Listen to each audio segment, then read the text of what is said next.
Hello, bonjour. Aujourd'hui, on va parler de Maryse Rivoire. Qui est-elle? C'est la mère en fait du célèbre animateur Jean-Luc Delarue. Jean-Luc nous a quittés en août 2012, c'était il y a près de 8 ans, et sa mère ne s'en est toujours pas remis.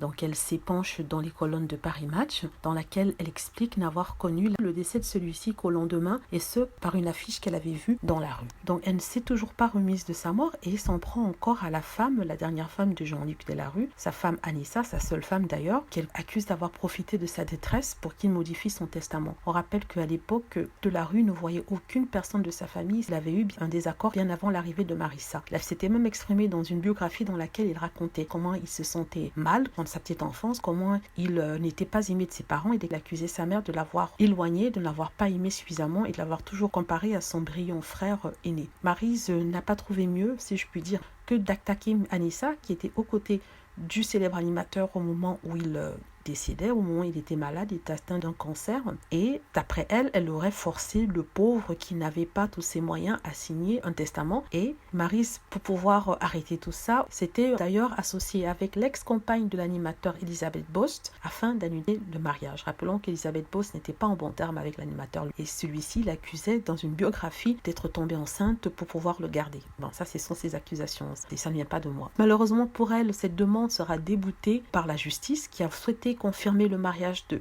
Anissa Delarue avec son feu mari, et depuis on n'a plus entendu parler d'Anissa. Mais Maryse soutient qu'il était presque totalement isolé de la famille proche. C'est tout à fait normal, puisqu'à la base, avant Anissa, il ne voyait pas non plus ses êtres proches, il ne voyait personne, c'était un homme solitaire qui avait très peu d'amis en tout cas. Donc elle dit que j'ai la conviction intime que Jean-Luc n'aurait jamais voulu cela. Pourtant, avant sa mort, il expliquait bien que c'est ce qu'il voulait protéger sa femme, Anissa, avec laquelle il était depuis au moins 4 ans. Elle dit que ce n'est pas mon vrai fils qui a fait ça, il était diminué, malade. Pourtant, encore dans la biographie de Jean-Luc Delarue, il affirmait n'avoir pas été aimé par ses parents.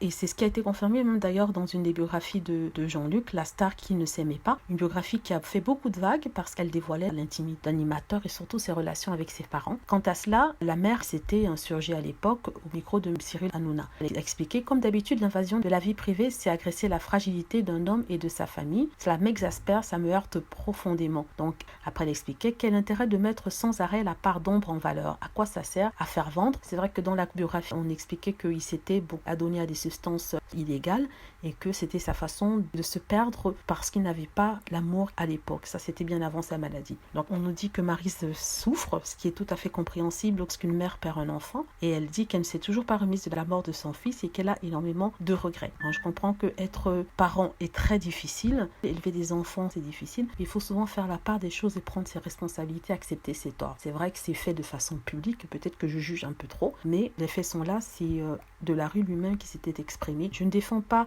sa veuve Anissa, la preuve je ne la connais pas, mais ce serait trop facile d'accuser une femme de l'avoir manipulée juste parce qu'elle était jeune, jolie et elle avait 20 ans moins que lui. Peut-être qu'elle lui a permis d'avoir les quelques minutes de bonheur dans sa vie, on ne sait pas. Donc c'est pas forcément la situation où la belle et jeune veuve a volé l'argent en faisant signer à son mari des papiers. Je n'étais pas présente, je dois l'avouer, mais c'est mon opinion. En même temps, je comprends Maryse, sincèrement, je comprends. C'est une mère qui a perdu son fils et je comprends qu'elle puisse être toujours aussi peinée.